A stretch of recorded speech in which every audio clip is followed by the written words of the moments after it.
ನಿಂತು ಶಾಸಕರ ಕುಟುಂಬ ಮತದಾನ ಮಾಡಿದ ಕ್ಷಣ. ಕಾರವಾರ ಜಿಲ್ಲೆಯ ಹಳಿಯಾಳ ತಾಲೂಕಿನಲ್ಲಿ ನಿನ್ನೆ ಮುಂಜಾನೆ ಆರ್.ವಿ. ದೇಶಪಾಂಡೆ ಅವರ ಕುಟುಂಬ ಸರದಿ ಸಾಲಿನಲ್ಲಿ ನಿಂತು ಮತ ಚಲಾಯಿಸಿದರು. ನಂತರ ಪತ್ರಕರ್ತರ ಸಮ್ಮುಖದಲ್ಲಿ ಮಾತನಾಡಿದರು. ಎಲ್ಲಾ ಮತದಾರರು ಯಾರೂ ತಪ್ಪದೆ ಮತವನ್ನ ಚಲಾಯಿಸಿರಿ ಎಂದು ಕಳಕಳಿಯಿಂದ ಮತದಾರರಿಗೆ ತಿಳಿಸಿದರು. ಹಾಗೂ ಕರ್ನಾಟಕದಲ್ಲಿ 28 ಸೀಟುಗಳು ಖಚಿತವಾಗಿ ಬರ್ತವೆ ಎಂಬುದಾಗಿ ಭವಿಷ್ಯ ನುಡಿದರು. ಈ ಭಾಗದ ಅಂಜಲಿ ನಿಂಬಾಳ್ಕರ್ ವಲಯ ಅಭ್ಯರ್ಥಿಯಾಗಿದ್ದಾರೆ. ಬಹಳ ಪ್ರಯಾಸ ಪಟ್ಟಿದ್ದಾರೆ. ಅದೆಲ್ಲ ಗಮನಿಸಿದರೆ ಖಂಡಿತವಾಗಿ ಈ ಕ್ಷೇತ್ರದಲ್ಲಿ ಡಾಕ್ಟರ್ ಅಂಜಲಿ ನಿಂಬಾಳ್ಕರ್ ಖಂಡಿತವಾಗಿ ಗೆಲ್ತಾರೆ ಎಂದು ಭವಿಷ್ಯ ನುಡಿದರು. ಕ್ಯಾಪಿಟಲ್ ಅಂದರೆ ಪ್ರಧಾನಮಂತ್ರಿ ನರೇಂದ್ರ ಮೋದಿ.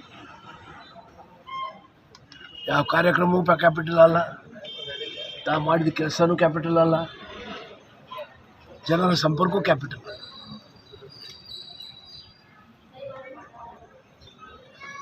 ಹಾಗಾಗಿ ನಮ್ಮ ಅಭ್ಯರ್ಥಿ ಒಂದು ಬಾರಿ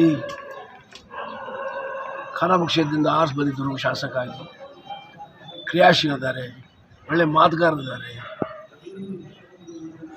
ಜನಸಂಪರ್ಕ ಇಟ್ಕೊಂಡಿದ್ದಾರೆ